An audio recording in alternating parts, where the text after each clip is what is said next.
o título dessa mensagem é o antídoto para a maldade, né? A maldade que está inserida na nossa sociedade. Muito que nós ainda carregamos da velha natureza, né, que precisa ser aperfeiçoado. Então nós vamos justamente entender na perspectiva bíblica aqui hoje um pouco sobre um antídoto para essa maldade que nós muitas vezes produzimos na nossa vida, ainda carregamos dessa velha natureza e daquela que pode porventura vir a tentar influenciar a nova criatura, né, e tentar corromper essa nova criatura. Mas observe o texto aqui, Provérbios capítulo 4, verso 23, diz assim, querido: sobre tudo que se deve guardar, guarda o teu coração, porque deles procedem as fontes da vida. Desvia-te de ti a falsidade da boca, e afasta de ti a perversidade dos lábios. Os teus olhos olhem para a frente, e as tuas pálpebras olhem direito diante de ti. Pondera a vereda dos teus pés, e todos os teus caminhos sejam bem ordenados. Não declines nem para a direita, nem para a esquerda. Retira o teu pé do mal. Amém? Você quer receber da parte do Senhor hoje? Amém. Então ore comigo, peça para que o Espírito Santo de Deus venha mais do que simplesmente trazendo mais informação para você. Essa palavra ela possa encontrar no teu coração uma boa terra, que ela possa ser semeada e gere frutos. Amém? Paizinho querido, mais uma vez eu me achego a Ti, na total dependência do Teu poder, da Tua unção, do Teu Espírito, e que alegria nós temos, ó Deus, em refletirmos sobre a Tua palavra, que alegria poder é, Senhor, mais uma vez examinarmos as Escrituras, sermos expostos à luz do conhecimento do Senhor. Conhecimento esse que muitas vezes não foi partilhado aos homens ricos, aos poderosos, mas aos humildes como nós, ó Deus, aos pequenos, ó Deus, como nós, e louvamos o Teu nome por isso, porque o Senhor nos escolheu, teve misericórdia de nós, e repartiu conosco uma riqueza que é muito mais, ó Deus, valiosa do que o ouro e a prata, ó Deus, deste mundo, que é o conhecimento, a revelação da Tua palavra, a luz do entendimento das Escrituras, que nos é dado através do Espírito Santo. Que nessa noite, Pai, nosso coração se alegre na Tua palavra, que o Senhor renove aquele que está cansado fisicamente, que o Senhor esteja, ó Deus, despertando o nosso coração, cativando a nossa mente, não permitindo que problemas, que circunstâncias externas venham influenciar, mas nem que Satanás venha roubar a nossa mente deste lugar, mas antes nós, ó Deus, sejamos, ó Pai, instruídos, semeados na boa palavra do Senhor, e que nenhuma da Tua semente nessa noite se perca, e me usa, Senhor, como instrumento sobre o Teu povo nessa noite, em nome de Jesus. Amém, querido? Esse texto que nós acabamos de ler, nós usamos ele como uma base para uma outra mensagem no ano passado, quando justamente nós falávamos sobre as fontes da vida, tá? Nós entendemos, querido, que assim como a própria palavra de Deus está dizendo aqui, o nosso coração, existe no nosso coração, na nossa alma, na nossa faculdade mental, na nossa mente, tá? uma espécie de reserva de alimento ou de água, como você queira entender, aonde nós diariamente bebemos daquilo que está depositado no nosso interior. Diariamente nós nos alimentamos disso. Por isso a palavra de Deus vem dizendo aqui, o Senhor vem dizendo no verso 23, olha, de tudo que você precise guardar, do seu dinheiro, dos seus bens, certamente quando você veio para cá, se você não deixou ninguém em casa, ou ainda que você tenha deixado alguém em casa, você trancou o portão, né? Se você deixou sua moto, seu carro aqui na frente, você trancou ele, né? Por quê? Porque a sua intenção é guardar aquilo que te é precioso, e a palavra de Deus está justamente nos chamando a atenção sobre, olha, de tudo que você se preocupa em guardar, guarda o teu coração. guarda o teu interior, olha, protege o que está aí dentro, porque você se alimenta diariamente do que está aí dentro. Dentro do seu coração tem fontes, certo? Deles procede, olha o que o texto diz, dele procede as fontes da vida. Dentro do nosso coração tem como um manancial, certo? Que pode ser uma água que vai nos trazer vida, que vai nos alimentar diariamente, que vai nos impulsionar, que vai nos trazer força, que vai nos trazer coragem, que vai nos fazer vencer, mas pode também ser uma água venenosa, pode ser uma fonte de água tóxica, que vai nos fazer mal, que vai fazer com que a nossa vida seja destruída.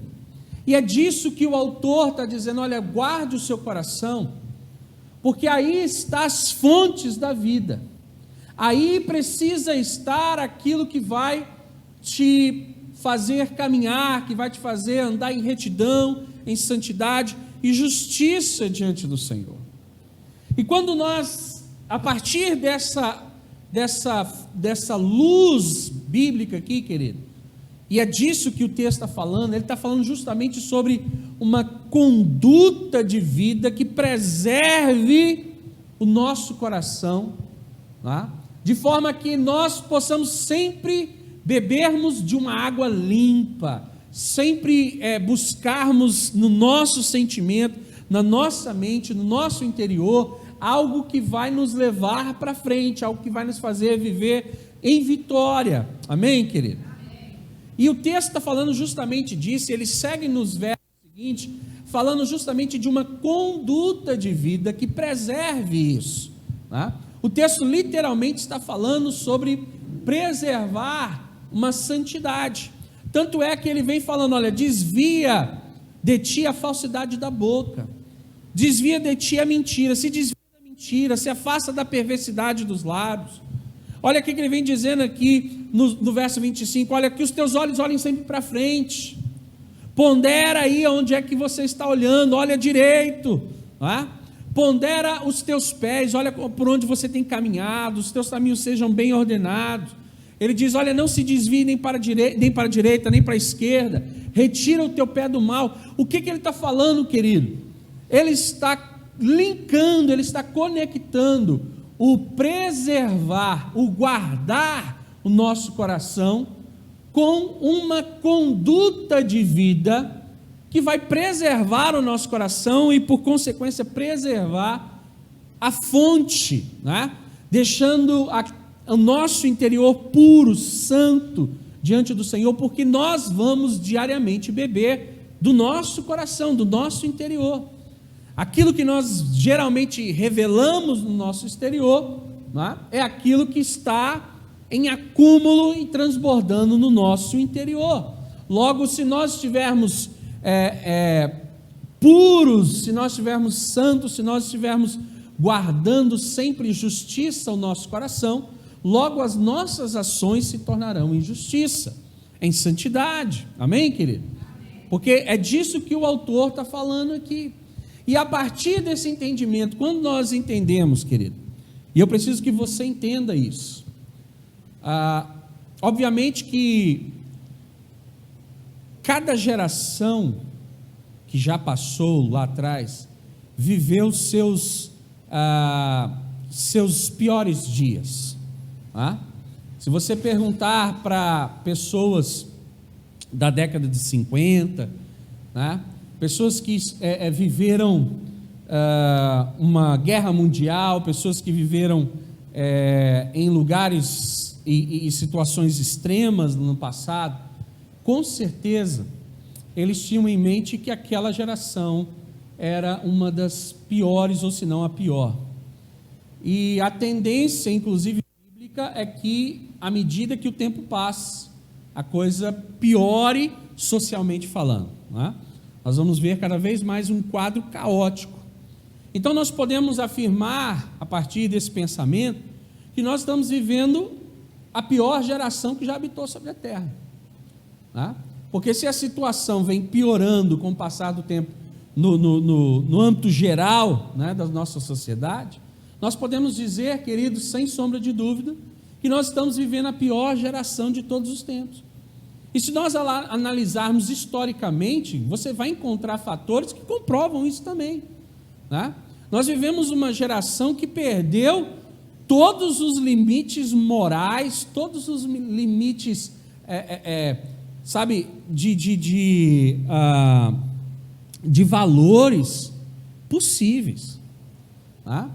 Há pouco tempo atrás, você ainda via um certo pudor, uma preservação de pelo menos de crianças, né, um pouco mais voltado ainda para mulheres, né, jovens, crianças. Deus e as coisas que se chamam de Deus, como igreja, né, culto, Bíblia, né? Há pouco tempo atrás essas coisas eram consideradas sagradas, família era considerada sagrada, ainda que muita gente fosse hipócrita, né? Muita gente ainda agia com hipocrisia, mas havia um certo pudor, um freio, olha, isso aqui é demais, né? Passou daqui, né? A gente via falar, obviamente, que a violência, que a imoralidade, ela sempre esteve na sociedade, sempre. Mas a proporção que nós temos visto, e aonde isso tem chegado, e a dimensão que isso tem chegado, extrapolou todos os níveis da história, né? Nós vivemos realmente sem referência de malignidade, de maldade em outra geração. Historicamente, nós estamos vivendo a pior geração de todas, entenda isso. E é justamente por isso que tem se tornado um grande desafio para nós que temos o Espírito Santo, para nós que nascemos de novo, para a igreja do Senhor, preservar o coração, guardar o seu coração diante de uma sociedade como essa, querido. Tem sido um grande desafio manter o coração puro, santo, agradável a Deus, né? Numa sociedade que perdeu todos os limites, já não respeita mais igreja nenhuma, Bíblia, pastor, muito menos padre, né? Virou um caos total, né? Nós temos visto isso, e nós como igreja estamos inseridos nessa sociedade, trabalhamos, estudamos, negociamos, vivemos, nos relacionamos diariamente no meio dessa sociedade. E nós precisamos entender que o nosso coração, que é a fonte da vida, está aí. A nossa alma, ela precisa estar preservada para o Senhor, de forma irrepreensível, santa, para agradar ao Senhor. Amém, querido? E nós precisamos entender, querido, biblicamente, e agir de forma bíblica, né? Para que essa tendência de piora não nos afete, não nos influencie, para que, à medida que nós vemos o orgulho, que nós vemos o egoísmo, a presunção, a vaidade, a inveja, a traição, a avareza, o escárnio, a imoralidade, querido, que vem influenciando e destruindo e crescendo, a tendência é crescer cada vez mais. Todos esses desvios de caráter, todas essas malignidades, essas maldades que vêm assolando essa sociedade que nós estamos vivendo, que nós estamos inseridos, nós precisamos entender a perspectiva bíblica de como isso quer influenciar a nossa vida, certo? E também entendermos como agir de forma bíblica para preservar o nosso coração. Amém? E é sobre isso que eu queria falar com você nessa noite. Sabe, ferramentar você, dar essa chave, essa luz, para que você possa a partir disso, lutar diante de uma sociedade corrompida, em todos os níveis, em todas as esferas. Já não tem mais nada que essa sociedade já não tenha quebrado, que não tenha destruído, que considere e dê valor, certo? Nem família, nem Deus, nem Bíblia, nem igreja, nem crianças, certo? Não, nem mulheres, nem velhinhos, não existe mais limite.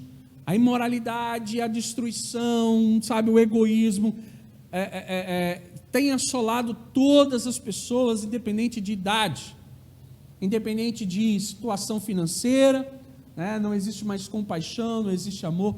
Nós estamos vivendo dentro dessa sociedade, nós estamos trabalhando todos os dias dentro dessa sociedade, estudando todos os dias dentro dessa sociedade, nos relacionando todos os dias com pessoas nesse nível de caos moral, espiritual, querido.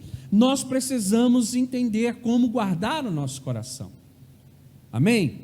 Mas antes de entendermos literalmente como guardarmos o nosso coração, nós precisamos entender, querido, que a intenção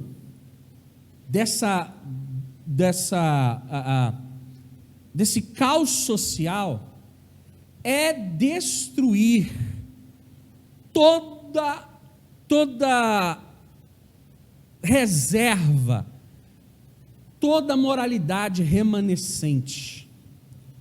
Querido, entenda o que eu vou te dizer aqui agora. Todo e qualquer resto, digamos assim, de dignidade, moralidade, justiça, honestidade, de qualquer virtude que você possa conhecer, ela está sobre a igreja dos nossos dias. Porque toda e qualquer outra esfera da sociedade perdeu isso. Quando você fala sobre justiça, por exemplo, e você olha para o Ministério de Justiça desse país, ou de qualquer outra nação, você encontra justiça? Quando você olha para um código civil, um código penal civil, sobre leis que regem as nações, você encontra justiça? Não. Você não encontra justiça. Porque uma justiça que solta o bandido, uma justiça que preserva os mais ricos, não é justiça. Certo? A única reserva no mundo hoje, o único lugar, sabe o que é o oásis? O oásis é um lugar no deserto, onde ainda existe água. Sabe o que é um oásis? O oásis, todo mundo conhece o oásis? A igreja é o oásis da sociedade. Os últimos resquícios de moralidade, justiça, de verdade, de bondade, de misericórdia, de amor, se encontram na igreja. Talvez ainda não em sua plenitude, mas se existe algum neste mundo, se encontra na igreja. Amém? É no meio do povo de Deus, porque ali está o Senhor, ali está a sua palavra. Amém? E nós temos essa responsabilidade a mais, porque se algum dia essa sociedade precisar se lembrar do que é ser justo, eles não vão olhar para o Código Civil Penal brasileiro. Se essa sociedade um dia precisar lembrar do que é ser amável, não vai adiantar olhar para as instituições políticas, governamentais, sociais, a não ser que sejam cristãs. Ou seja, nós somos, a igreja na terra é a última esperança da sociedade. E é uma responsabilidade nossa, a partir desse entendimento, é uma responsabilidade minha, é uma responsabilidade sua, sustentar isso. Quem está entendendo? Amém? Amém? Nós somos a última esperança da sociedade. Jesus já veio, deixou sua igreja. A igreja é a última esperança da sociedade. Certo? Agora, se nem aqui as pessoas verem, enxergarem O verdadeiro amor, a verdadeira justiça, a verdadeira bondade, a verdadeira misericórdia, as verdades e as virtudes reais, se nem aqui, então o mundo acabou. Porque se não houverem limites morais aqui, se as pessoas não encontrarem a lembrança ou o entendimento de uma justiça, de um amor verdadeiro dentro do meio do povo de Deus, o mundo literalmente vira um inferno. Tá? Paulo escreveu aos Tessalonicenses, diz que há um que segura o anticristo, é a igreja sobre a terra. É a igreja sobre a terra que ainda atrapalha os planos de Satanás. Porque no dia que ela for tirada daqui, o mundo acaba. E literalmente o mundo acaba. Amém? Então nós precisamos, a partir disso, você tem que tomar essa responsabilidade para si, sendo igreja, de que é sua responsabilidade, querido, sustentar toda a virtude do Senhor, toda a santidade, bondade e misericórdia do Senhor. Por isso eu quero, nessa noite, se der tempo aqui ainda, refletir com você e dar essas ferramentas para que você possa agir a partir disso. Amém? O que seria então entender biblicamente e agir biblicamente contra essa maldade? Eu quero ler 3 textos aqui. Se você for rápido de endereço, se não, apenas ouça com atenção. O Salmo 34, verso 14, o salmista diz assim: aparta-te do mal, olha isso, aparta-te do mal e faze o bem, procura a paz e segue-a. Na primeira carta de Pedro, no capítulo 3, verso 11, Pedro parece narrar o mesmo versículo na sua carta. Aquela igreja, ele diz: aparta-se do mal e faça o bem, busque a paz e siga. Amém?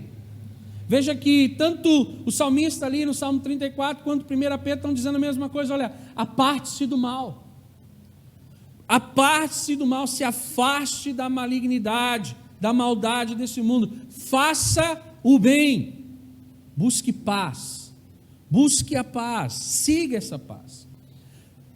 Paulo também, escrevendo aos Romanos, ele fala da mesma coisa, porém eu gosto da forma com que Paulo explana aqui, no capítulo 12, no verso 21, Romanos 12, 21, ele diz o seguinte: não te deixes vencer pelo mal, ou aliás, do mal, não te deixes vencer do mal, mas vence o mal com o bem.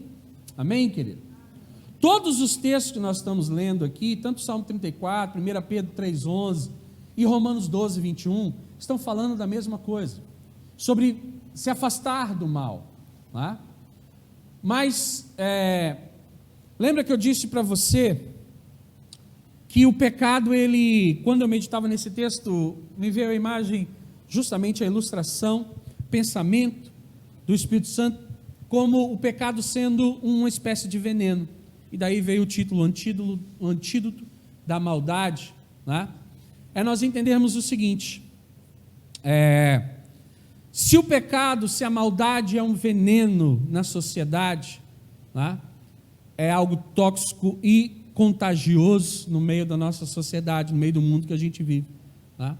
Nós simplesmente não podemos nos afastar. Pensa comigo de uma seguinte forma: imagine que você é picado por uma cobra, você foi intoxicado pelo veneno dessa cobra. Se você se afastar da cobra, você melhora? Sim ou não?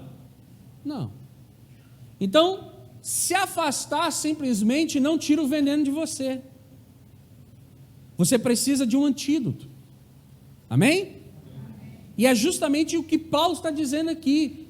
Porque ao contrário dos outros textos que nós lemos, que nos falam sobre afastar do mal, Paulo está dizendo que nós precisamos vencer o mal.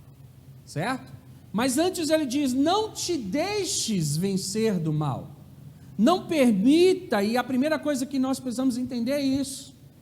A maldade social em que nós estamos vivendo, a malignidade do ser humano, ela não está aí simplesmente para a destruição de indivíduos, mas as trevas estão neste mundo para ofuscar a luz. Querido, nós precisamos entender que a maldade quer nos vencer. Entenda, a maldade quer vencer você. Você é a última esperança deste mundo. Satanás cerca a igreja com suas trevas, com seus desvios morais, com suas maldades, com suas concupiscências, com seus pecados e tentações, porque ele quer apagar a tua luz. Ele quer apagar você, porque ele sabe que ainda há uma igreja sobre a terra segurando essa terra da total e completa perdição. Há uma igreja sobre a terra. Nós podemos ainda não sermos perfeitos, mas o que temos feito? Há uma lâmpadazinha acesa. Deveríamos ser uma grande tocha neste mundo, iluminando esse mundo, mas somos umas velhinhas ainda acesas, graças a Deus por isso. É fogo, e no meio das trevas, toda luz é bem-vinda. Amém? Não tem um ditado que... Estou tentando puxar aqui. Um negócio de cego, tiroteio, como é que era? Hã? Não, é um negócio assim. Quem tem uma coisa na escuridão, é tipo assim. Havia um provérbio, eu esqueci, mas pense comigo.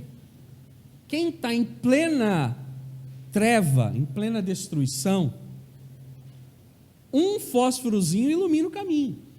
Sim ou não? Não é?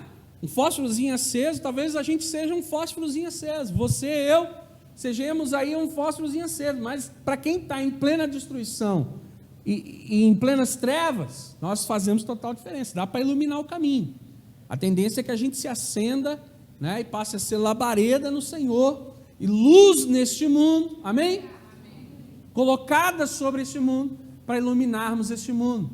Mas entenda, querido, de uma vez por todas, porque isso é intencional. A malignidade da sociedade onde nós estamos vivendo, a postura social que Satanás tem imprimido no mundo dos nossos dias, não é só para a destruição deles. Satanás não se importa com o mundo lá fora, porque o mundo já está morto. Toda a imoralidade, toda a injustiça, todo o pecado, todo o desvio, desonestidade lá de fora, é para contaminar você e eu, é para nos apagar, é para nos vencer. Por isso Paulo escreve o seguinte: não te deixes vencer do mal, não te deixes vencer por esse mal, querido. A malignidade está aí, a destruição moral está aí, o pecado está aí, nós convivemos diariamente numa sociedade decaída, sem Deus, sem amor, sem compaixão, desvirtuosa de todos os sentidos. Todos os sentidos. E por que Satanás está justamente dessa forma estratégica? É intencional. Porque ele quer nos vencer, querido. Agora nós precisamos entender o seguinte: se o inferno está sendo intencional, se o inferno está sendo estratégico, se o inferno está sendo totalmente estratégico, inteligente, no sentido de nos apagar, não será com uma postura involuntária, despretensiosa, que nós vamos vencer o inferno. Justamente por aquilo que eu falei do veneno da cobra. Não dá para a gente pegar e simplesmente se afastar, colocar todo mundo numa bolha. A gente já viu que isso não funciona. Preservar as pessoas de se vestirem, preservar elas de terem a vaidade de pintar um cabelo, fazer uma maquiagem, usar um brinco, colocar homens de calça comprida, camisa comprida, mulheres de saia, isso não está salvando ninguém. Isso não está impedindo o pecado de se espalhar no meio da igreja. Os ternos e as gravatas não estão, então não é essa a solução. Não é essa a solução. A solução não é coleira, é jugo. Jesus não veio trazer freio e nem coleira, Jesus veio trazer jugo. É pessoa sendo governada pela palavra, instruída, norteada pelas Escrituras e pelo Espírito Santo, que leva as pessoas para a santidade, não um freio na boca delas, não uma mordaça nos seus pescoços. Quem está entendendo isso aqui, querido? Amém. Nós não podemos entender, nós não podemos achar que o inferno, sendo totalmente estratégico, inteligente, intencional, em nos pressionar com suas condutas imorais, para nos influenciar, para nos apagar, nós vamos vencer isso, porque Paulo diz o seguinte: não se deixe vencer pelo mal, o mal quer nos vencer. O mal quer vencer a igreja, pois a igreja é a última esperança dessa sociedade, dessa geração. E o mal quer nos vencer, ele está sendo intencional. Logo, nós precisamos entender que não será sem intenção, não será sem inteligência, não será despretensiosamente que nós vamos vencer o mal. Não será assim, querido. Nós precisamos entender que existem ferramentas bíblicas. Lembra que eu disse? É preciso entender de forma bíblica e agir de forma bíblica. O que é entender de forma bíblica? É entender que Satanás está sendo intencional. Entender que o diabo está sendo intencional. Ele quer de verdade nos destruir. Nos destruir não é um efeito colateral. Você está entendendo? Satanás não quer destruir o mundo. Ele quer destruir a igreja. Porque o mundo já está destruído. Entende? Só que a gente acha que não. A gente acha que o alvo de Satanás é o mundo. O alvo de Satanás é a igreja. O alvo de Satanás é a igreja. O mundo está na mão dele. O alvo é a igreja. Por que ele cresce exponencialmente com suas imoralidades e pecados? Porque ele quer atingir a igreja, ele quer atingir os nossos jovens, nossas crianças, os nossos casamentos, os nossos velhinhos, as nossas famílias. É a nós que ele tem um alvo na nossa testa. É a nós que ele quer apagar. Ele está sendo totalmente intencional. E a gente fica achando que simplesmente, se a gente se botar numa bolha, eu não vou em tal lugar, eu não vou usar aquela roupa, eu vou entrar numa igreja com doutrina, né, que diz que aqui não tem, né? Eu acho que tem gente que não sabe ter liberdade, tem gente que precisa realmente de coleira, que senão não se segura na fé. Tem gente que precisa de uma coleira, de um pastor com uma coleira ali, tá? E não sabe ter liberdade diante do Senhor. Mas isso é outro assunto. Mas o que nós precisamos entender é que não é simplesmente nos afastando da cobra que nos picou que nós vamos ser sarados. O que vai nos sarar de fato é a parte B do versículo de Romanos 12, 21. Que aí vem o agir. Nós já entendemos biblicamente que Satanás quer nos destruir intencionalmente. E nós não podemos esperar vencer Satanás involuntariamente. Como que diz assim, eu vou vivendo a vida aqui, vou fazendo tudo aqui, mais ou menos, meia boca, vou vivendo a vida. Um dia eu venço o inferno, automaticamente o inferno vai desistir de mim. Nunca. Nunca. Jesus pregado na cruz, Satanás desistiu dele? Desistiu? Não. Usou quantas pessoas? Desce daí. Você não é o filho de Deus? Não? Desce daí. Nunca desistiu. Você vai estar no seu leito de morte lá, se ainda tiver tempo, ele vai tentar você, lá no teu leito de morte, para tentar te levar para o inferno. E aí a gente acha que a gente vai vencer Satanás involuntariamente, sem uma estratégia, sem um discernimento, sem uma ação deliberada, intencional também para combater o inferno. Jamais! Temos em nós um espírito muito mais sábio e inteligente e não temos buscado entender. E é o que Paulo está dizendo na parte B do verso. Ele diz assim, ó, não te deixes vencer do mal, mas vence o mal com o bem. A arma que nós precisamos usar, o antídoto que nós precisamos usar para vencer a maldade em nós, todo resquício dela em nós, e vencer a maldade em nós, à nossa volta, é com o bem, é fazendo o bem, é sendo bom, sendo justo, sendo amável, intencionalmente.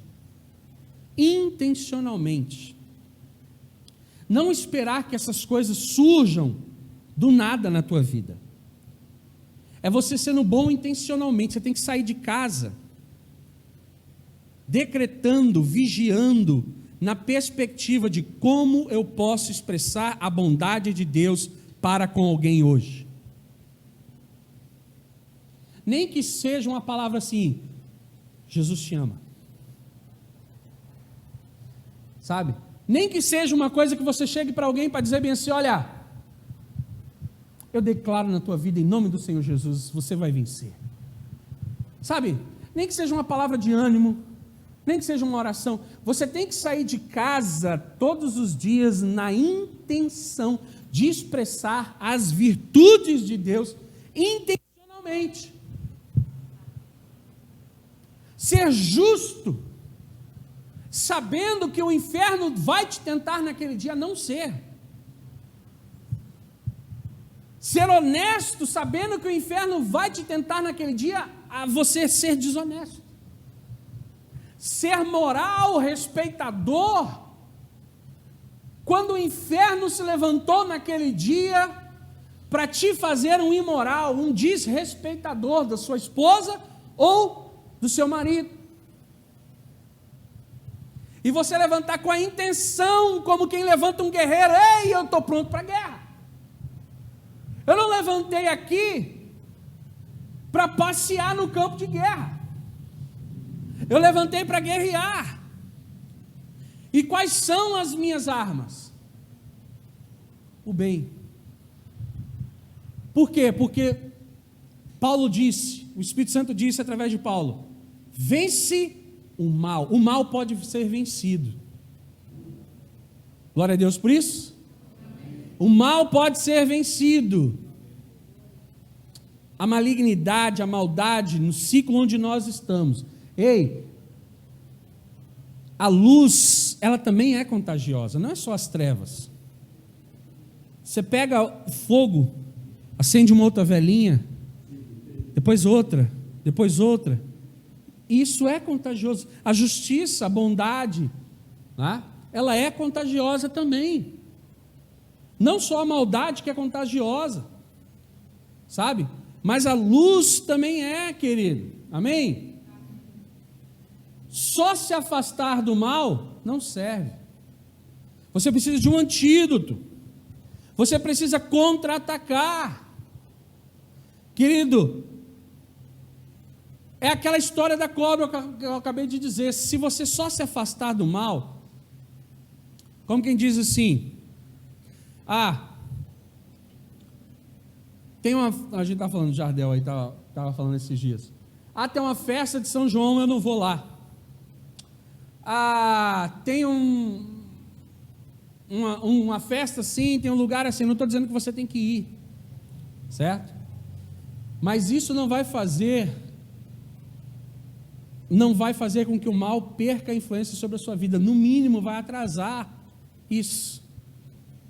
Mas aquelas pessoas que estão lá vão vir para o seu convívio, ainda que você se recluse em casa, ainda que você evite certos lugares, e você deve evitar, mas só isso não serve, como também se afastar de uma cobra que te picou, não vai tirar o veneno de dentro de você, não vai te sarar. O que vai te sarar? Um antídoto, um remédio. E qual é o remédio que sara a maldade? A bondade. Intencional. Porque se Satanás está sendo intencional, nós precisamos ser também. Foi contra-atacando com o bem que Jesus venceu o mal. Como foi que Jesus venceu o mal? Se afastando das pessoas? Foi, querido? Foi se afastando das prostitutas que ele alcançou elas? Mas foi amando elas, perdoando elas. Como foi que Jesus alcançou ladrões? Amando eles, vencendo a maldade deles com a sua bondade. O apóstolo Pedro, ele diz, na 1 de Pedro 2, 22, ele diz o seguinte, presta atenção. Falando a respeito de Jesus, Pedro disse assim, o qual não cometeu pecado, nem na sua boca se achou engano. Verso 23. O qual, presta atenção, 1 Pedro 2, 23. O qual, quando o injuriavam, não injuriava. Quando padecia, não ameaçava, mas entregava-se àquele que julga justamente. Que Pedro está dizendo, olha, não havia pecado em Jesus. Na sua boca não havia engano, ou seja, quando Jesus falava, a sua vida praticava a palavra que ele ensinava. Quando as pessoas o injuriavam e humilhavam, quando as pessoas escarneciam dele, ele não devolvia o mal com o mal. Ele devolvia a maldade com o bem. Era dessa forma que Jesus aplacava com a força do mal, devolvendo com o bem. E Jesus não fazia simplesmente isso por causa dos outros. Jesus fazia isso, e nós precisamos entender que Jesus também fazia isso para preservar o seu coração,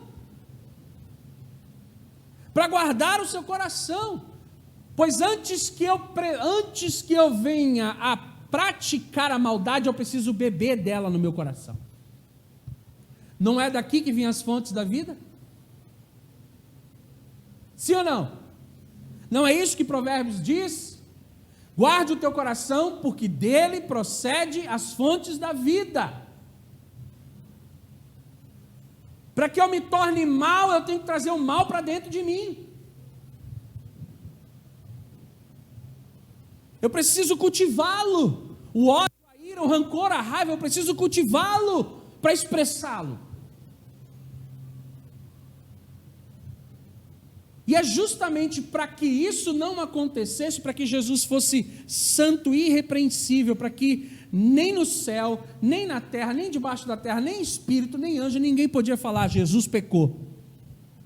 Por quê? Porque se irou, porque se magoou, se... buscando a palavra aqui. Cultivou qualquer sentimento diabólico, desvirtuoso no seu coração.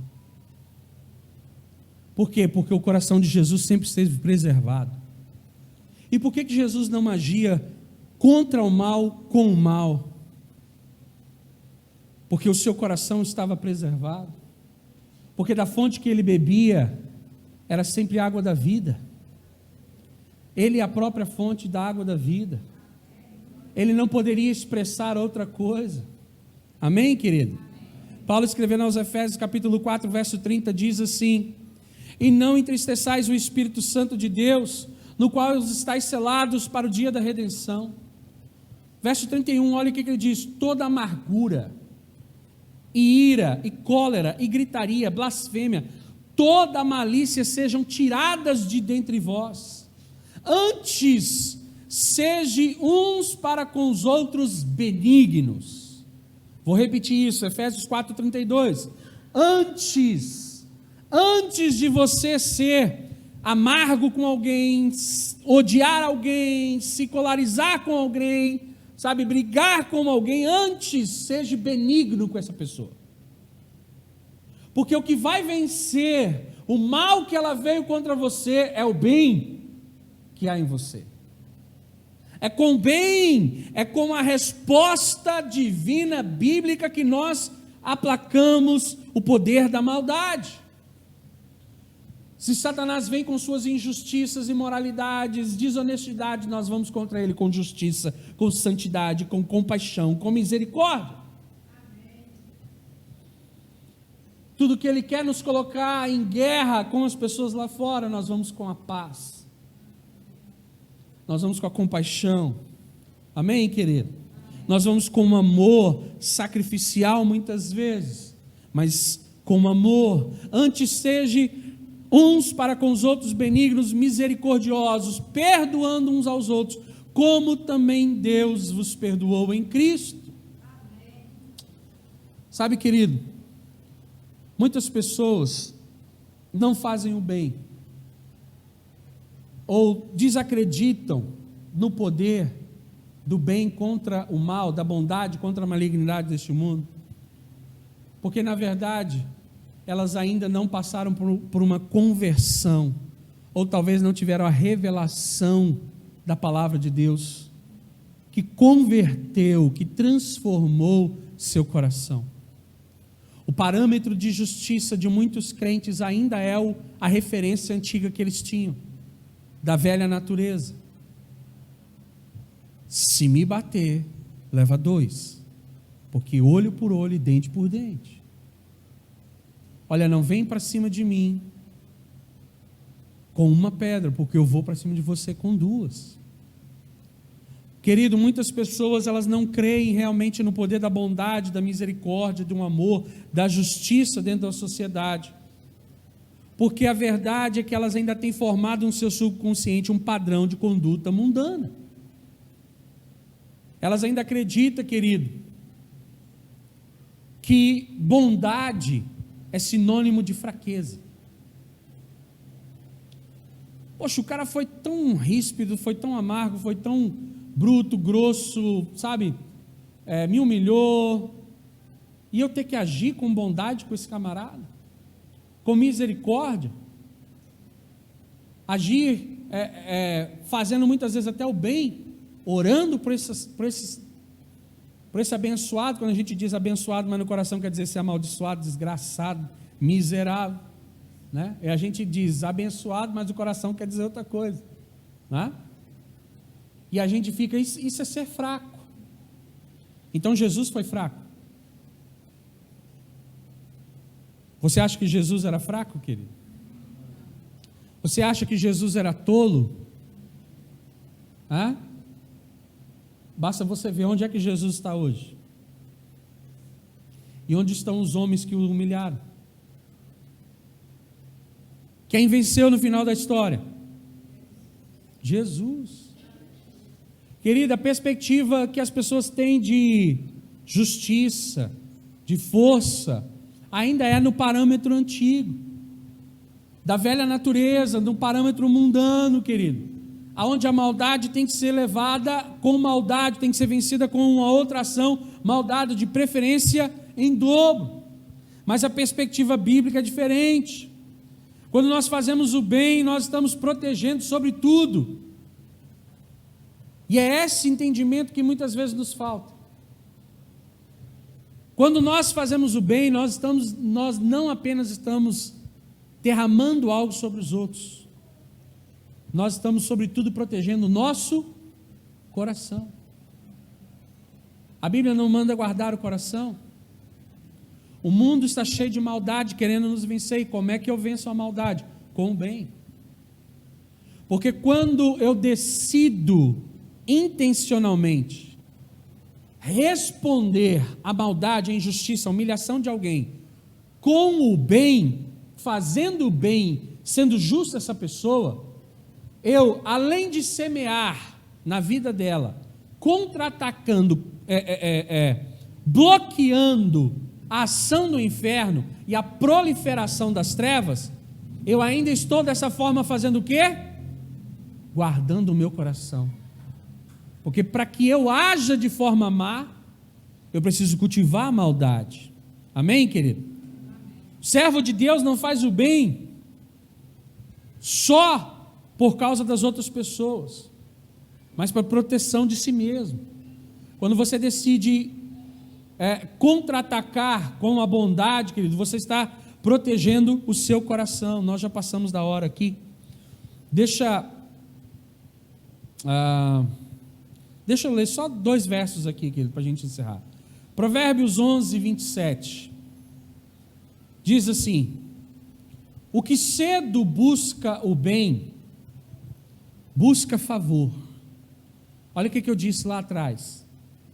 Quando você acorda de manhã, acorde intencionalmente disposto a fazer o bem. Mas se forem desonestos comigo, lê lá em 1 Pedro, capítulo 2, verso 20, e no capítulo 3, verso 13, Pedro vai dizer bem assim, olha, melhor você lê em casa, tá? 1 Pedro 2, 20 e 1 Pedro 3, 13, melhor sofrer por ter praticado uma injustiça, do que sofrer como consequência de pecado, de maldade. Tá? Porque muita gente pensa assim, mas se eu for bom para ele, ele continuar sendo mal para mim. É melhor você sofrer por ter sido justo, bondoso, misericordioso com essa pessoa. Porque primeiro, você vai preservar o seu coração. Segundo, você vai agradar a Deus. Amém?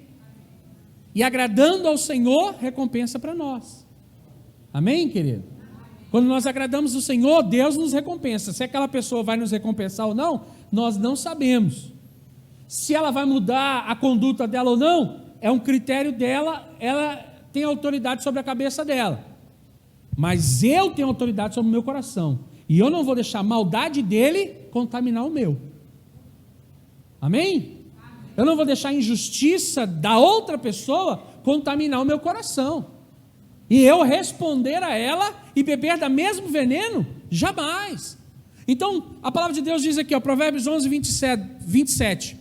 O que cedo busca o bem, acordou. Vou buscar fazer o bem. Busca favor. Você não sabe, mas você está buscando, trazendo sobre si a graça de Deus. Mas o que procura o mal, esse lhe sobrevirá.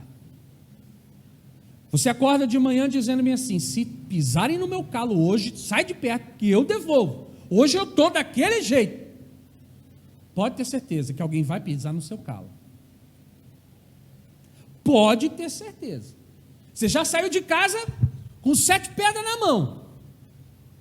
Você pode ter certeza que você vai usar essas pedras. Se você sair com 7 versículos na mente, guardados, para todo enviado de Satanás que vier tirar sua paz, aí você vai ter um dia diferente. Aí você vai ter vitória. Porque você vai chegar em casa no final do dia com o seu coração guardadinho. Amém? Amém. Ter iluminado de repente a vida de outro e ainda vai ter agradado a Deus. 1 Pedro 3,9 diz assim, 3,9? Coloca aí, Vitor, por favor. 1 Pedro 3,9. É isso mesmo. Não tornando mal por mal, ou injúria por injúria, antes, pelo contrário, bem dizendo, sabendo que para isto foste chamado. Você foi chamado, não foi para amaldiçoar a vida de ninguém, não, querido. Você não foi chamado para amaldiçoar a vida do seu filho, da sua esposa, do seu marido, do seu patrão, do seu funcionário, do seu professor, daquele vizinho. Não é, César? Não. O seu chamado é para bem dizer.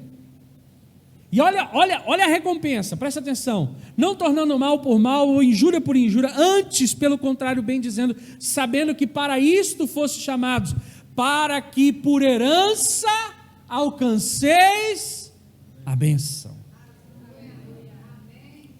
Nós fomos chamados para alcançar a bênção, querido. E essa bênção vem justamente, não é pagando mal com mal, mas justamente o antídoto da maldade da nossa sociedade, o antídoto da maldade da nossa sociedade é o bem. Se ela é injusta, sejamos justos. Se ela é grossa, se ela é corrupta, sejamos honestos, sejamos amáveis. Se ela é sem misericórdia, sejamos misericordiosos. Se ela não tem amor, compaixão de ninguém, sejamos compaixão. Sejamos o antídoto nessa sociedade, querido, amém? Amém. 2 Tessalonicenses capítulo 3, verso 13 diz: e vós, irmãos, não vos canseis de fazer o bem. Só vou ler os textos aqui. Não se canse de fazer o bem. Você pode dizer isso para a pessoa que está do seu lado? Não se canse de fazer o bem. Não se canse. Cansa fazer o bem? Claro que cansa. Claro que cansa. É fácil? Claro que não. Se fosse fácil, querido, certamente o mundo aí não estaria do jeito que estava. Fazer o mal é muito mais fácil. Fazer o bem cansa. E Paulo está dizendo, não se canse de fazer o bem. Tiago 4,17 diz: aquele, pois, que sabe fazer o bem e não o faz, comete pecado. Aí você está numa igreja, você sabe que precisa ser justo, sabe que precisa ser amor, como o seu Senhor é, sabe que precisa ser amável, sabe que precisa ser misericordioso, e você não faz isso, sabendo o bem que precisa fazer, você não faz, diz a palavra do Senhor, você está pecando. Ah, mas eu me afastei, pastor. Se você sabe o bem que precisa fazer e não faz, como é que eu venço o mal? Com o bem. Vamos ficar de pé?